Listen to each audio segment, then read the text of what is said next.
Fala, rapaziada, amanhã tem jogão valendo a liderança do Carioca Sub-20. Flamengo versus Vasco, já eu falo pra vocês provável escalação e onde assistir esse jogaço. Em relação aos jogadores que saíram, o Alfredo Almeida, que é diretor da base, explicou o motivo para cada uma das três saídas, Chola, Lohan e também Matheus Gonçalves. Falando sobre o Bruno Henrique, pegou 12 jogos de suspensão e muita gente está questionando, será que ele pode jogar Libertadores? Já eu respondo para vocês. E em relação às seleções, nossos jogadores, nossos ex-jogadores também, mandando muito bem, tanto pela seleção do Uruguai, quanto pela seleção brasileira. É isso, e vamos para as notícias, que é o que interessa. E agora falando sobre o nosso Sub-20, dois assuntos diferentes, tá? O Alfredo Almeida, que é diretor da base rubro-negra, ele explicou a saída do Joshua, do Chola e também do Matheus Gonçalves. E a gente vai falar, lógico, de Flamengo e Vasco. Partidaça amanhã na Gávea, a partir das 9h30 da manhã. Já eu falo para vocês a tabela de classificação do Carioca, porque é a sexta rodada que a gente irá disputar amanhã contra o Vasco. E o Vasco está aqui, ó, na primeira colocação, né, com 12 pontos, mas tem 5 partidas. O Flamengo tem 10 pontos, mas com 4 jogos disputados. Isso porque o Flamengo tem um jogo atrasado contra o Nova Iguaçu, lógico, por um excelente motivo. Disputamos a final e nos sagramos bicampeões do Mundial, isso em cima do Barcelona, ok? Então, o Flamengo, mesmo com esse jogo a menos, tem totais capacidades, né, de vencer a partida e ultrapassar o Vasco na tabela de classificação. Vamos dar uma olhadinha aqui no provável time, ó, 9h30 da manhã, com transmissão da Flamengo TV. O Mengão deve ir a campo, né, o Flamengo, do técnico Bruno Pivetti. Não vejo a galera falar muito desse técnico, mas é um técnico que está invicto desde a sua chegada. Lembra quando ele chegou, eu falei para vocês? Pô, o técnico Bruno Pivetti é um cara que tem experiência em times profissionais e tem um estilo de jogo parecido com o estilo de jogo do Felipe Luiz, né? Conseguiu dar um título que há milênios o Operário não ganhava, conquistou um título com o Bruno Pivetti, que tá mandando muito bem nesse time rubro-negro, que deve ir a campo com Léo Nanete no gol, lateral direito Daniel Salles, lateral esquerdo Gustavo, na zaga rubro-negra da Mata, ao lado do João Souza, na parte de volante o Pablo, ao lado do João Alves, um pouco mais à frente o Guilherme, e comandando o meio de campo, o maestro do meio campo sub-20, é o Joshua, jogador que já saiu uma matéria há pouco tempo, que o Flamengo está trabalhando essa fera braba para ele ser integrado daqui a um tempo ao time profissional. É uma joia que o Flamengo está lapidando com muito cuidado, tá? O Felipe Luiz gosta muito desse jogador, que já fez até um gol pelo time profissional rubro-negro. Aí depois vem Felipe Tereza e ao lado Pedro Leão. Pedro Leão, que é o artilheiro desse sub-20, tem mais de 20 gols na temporada e é um jogador tem uma qualidade na finalização muito grande. Ele lembra, na minha opinião, ele lembra muito o Pedro do Flamengo, né? Pela altura dele, pela característica de jogo, né? Tem um bom cabeceio. Quando ele tem oportunidade dentro da área, ele manda para o fundo do barbante ou chuta com muito perigo, né?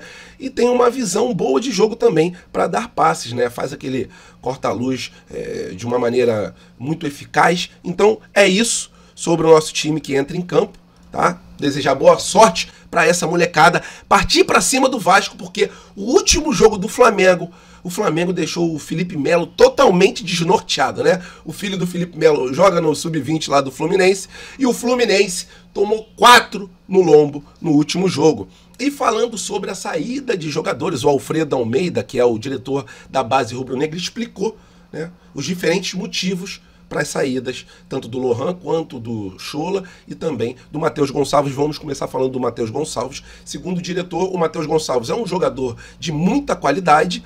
Ele queria ter mais espaço no time profissional do Flamengo, mas, segundo o próprio diretor, o Flamengo já está recheado de bons jogadores para aquela posição. Então, por causa da falta de espaço e da habilidade desse jogador, então por causa disso, o Flamengo decidiu negociar ele.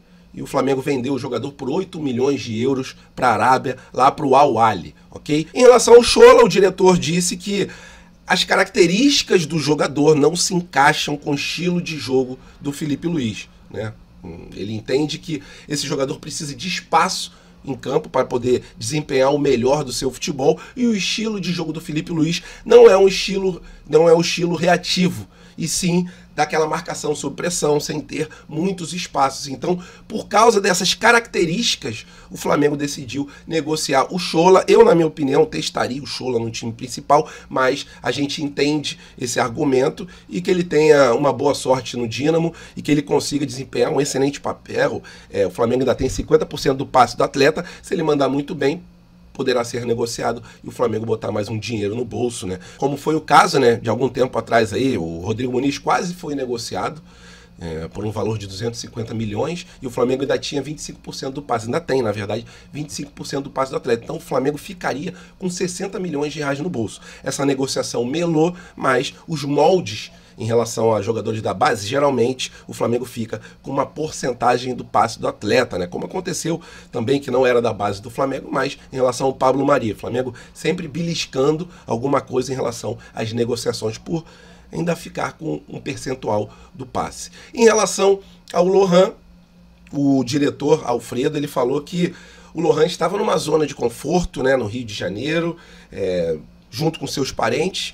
E o diretor falou, nessa zona de conforto, o jogador não iria render o que a gente sabe que ele tem capacidade de render. Então, por causa disso, o Lohan ele parou lá no Pisa da Itália, tem o passe fixado em 4 milhões de euros e existem algumas metas. Caso essas metas sejam batidas, o jogador ele fica em definitivo lá na Itália. Estou curioso para ver aí esses 3 fora do Flamengo em relação ao seu desempenho dentro de campo, porque nesses times, com certeza, esses jogadores terão oportunidade. Então é isso, desculpa me alongar um pouco, mas eu me empolgo muito quando eu falo da base rubro-negra.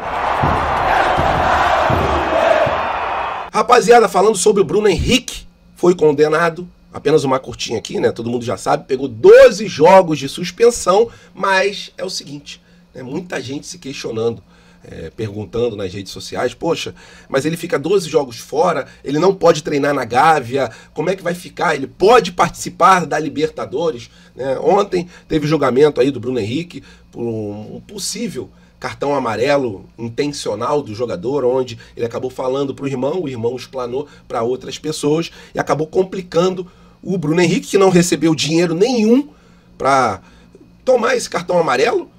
Na minha opinião, ele nem quis tomar o cartão, porque foi num lance ali que já estava depois dos acréscimos e num lance que não houve falta, e o juiz foi lá e deu o cartão amarelo para ele, porque ele reclamou com razão, tá? Para mim, não era nem para ele ter tomado esse amarelo, porque não foi falta no lance. Para mim foi um lance absurdo do árbitro na época.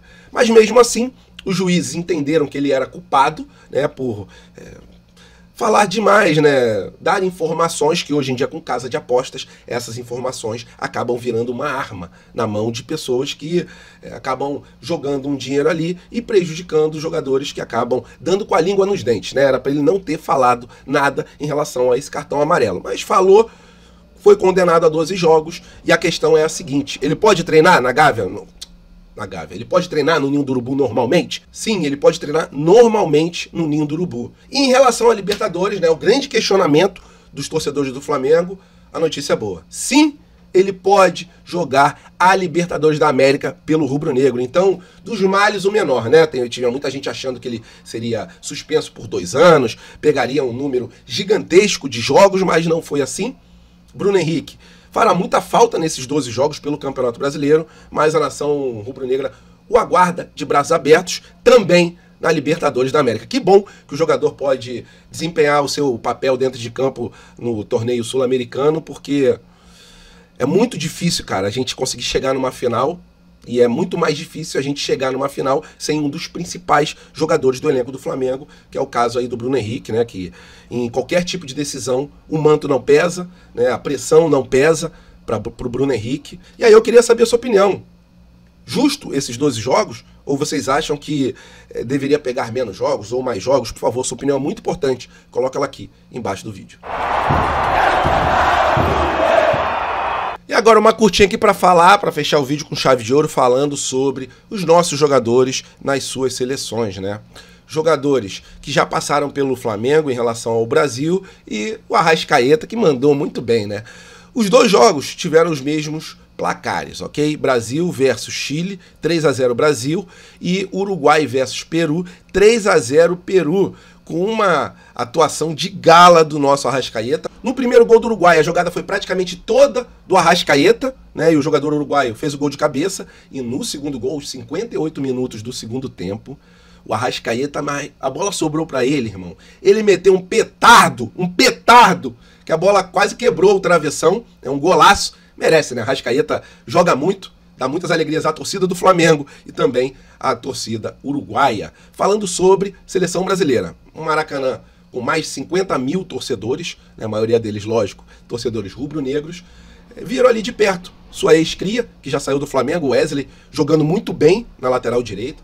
Vimos o Paquetá entrando, fazendo gol, mandando muito bem, né? Uma eterna cria rubro-negra. Agora o Paquetá muito mais leve em relação àquele problema sobre manipulação de jogos, né? Ele foi absolvido, né? Tomou um prejuízo muito grande em relação à sua imagem e também ao seu lado psicológico, mas agora está se recuperando, né? Na época ele poderia até ter sido vendido para o Manchester United. O Flamengo ia colocar uma boa farpela no bolso, essa é a verdade, mas aconteceu tudo isso. O Manchester não quis contratar por causa do risco jurídico, mas jogador totalmente absolvido e jogando muito bem pela seleção brasileira. Em relação à seleção, é isso, né? As duas seleções, nossos jogadores brilhando, e a nação rubro-negra aguardando acabar logo essa data FIFA, porque ninguém aguenta ficar sem jogo do nosso rubro-negro. Ainda bem que amanhã tem Flamengo e Vasco, não se esqueçam, 9h30 da manhã, Flamengo e Vasco pelo Campeonato Carioca Sub-20, com transmissão da Flamengo TV, valendo a liderança do Cariocão da categoria. É isso, fiquem com Deus,